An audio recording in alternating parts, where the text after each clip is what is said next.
My golden rule, especially because this is a government program where essentially you are entitled to this money. It's your tax dollars that are funding it, and the Congress created the program for you to get the money.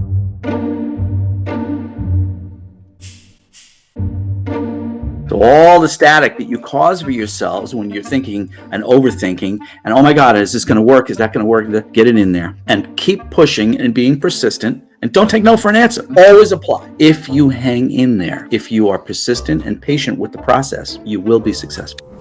Here's where the loan officer in me is going to throw some cold water on this whole excitement about getting a loan increase. If you think it's just going to be you sending an email and the SBA looking at your file and then just sending you money, you be thinking wrong, because I do not believe that's how it's going to happen. Primarily because the SBA has been on a kick since December to weed out fraudulent loans. So we've talked about this before in our YouTube videos, most recently the one we did the other day about unverifiable information, where they're basically declining loans now right out of the gate so that you can then file a reconsideration and submit a tax return and a photo ID and prove that you're a real person and real business. I believe the same criteria is going to be in place with this request to increase your loan. Interesting thought pops in my head. Are they going to ask us to demonstrate that we have an economic injury? I don't know. That's what somebody asked that question. I just want to point one thing out, Loan Officer Mortgage Guy. Back in 2008, 2009, 2010, with the global meltdown, the entire United States, for the purposes of doing an appraisal on a house, a residential property, if you were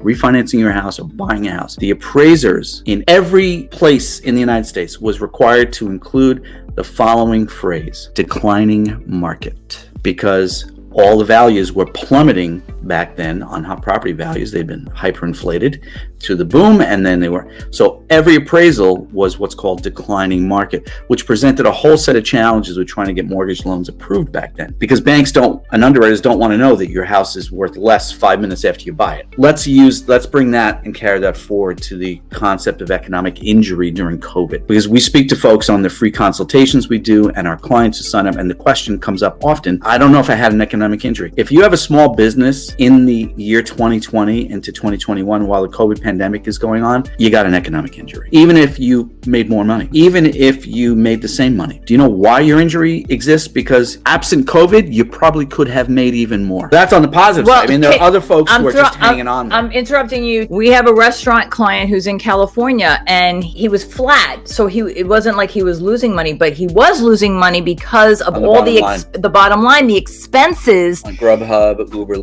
After we said, I think we did answer that. Well, that's one I was in process of answering right now, 2020 Online. In fact, that you send the email in, I guess the first thing that's going to accomplish is the SBA is going to know you're alive and kicking in terms of you're a real person, a real business, right? Because the fraudsters are probably not going to send in an email. They really have to be ultra criminally minded to do that. People they're out there. Well, no, but the fraud that went on last year was because this was an online application where you essentially filled out a whole bunch of information on your computer and you hit the submit button and money showed up in your bank account 3 days later and 2 weeks later, the grant and the loan. That was a fraud that was easy to perpetrate. This is not going to be so easy. So I think the first step is that the email goes out and SBA says, hey, you might be entitled to request an increase, in which case you've got to send an email in. So that's your first step that says, oh, this is a real business. This is a real person. They're responding to our email. Secondly, in terms of qualifications, keep in mind an economic injury disaster loan, essentially everybody is qualified. There are ineligible businesses, illegal activity, you're selling marijuana, sex trade type of things, and other types of activity. You can't be a member of Congress, can't be a lobbying organization, can't be certain types of financial services companies, or there are ineligible business, but it's very difficult not to be qualified for EIDL.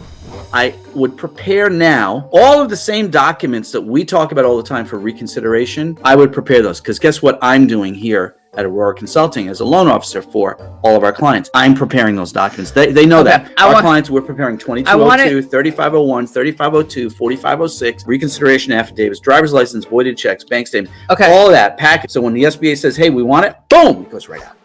Because they didn't get an auto confirmation, should he send another email? No. Send one email. Right. So don't do that. Don't worry about the auto responder. And then the system's going to crash. Okay, it's going to crash. It crashed last year several times. By the way, you all should be making sure that your account banking routing numbers are all the same this year as they were last year. Remember, If you applied last year, SBA has last year's bank account. What if you've changed banks since then? I've seen that a few times with clients. It's one of the loan officer things that I do that you all don't do. I know you all don't do it because when I've contacted some of our clients, they're like, oh no, I don't have that bank account anymore. Boom.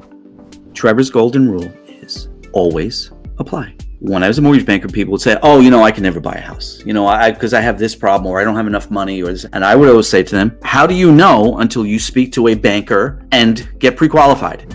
You watch us in the replay, hit that thumbs up button. Also subscribe, hit the bell. I co-sign this message. Yes, Alicia Cobb. I think the last time when I was trying to sign off, you kept talking. I don't take no for an answer. That's how I got this girl. She tried to get rid of me. My God, are you okay? Drink some water. Thank you so much for joining us.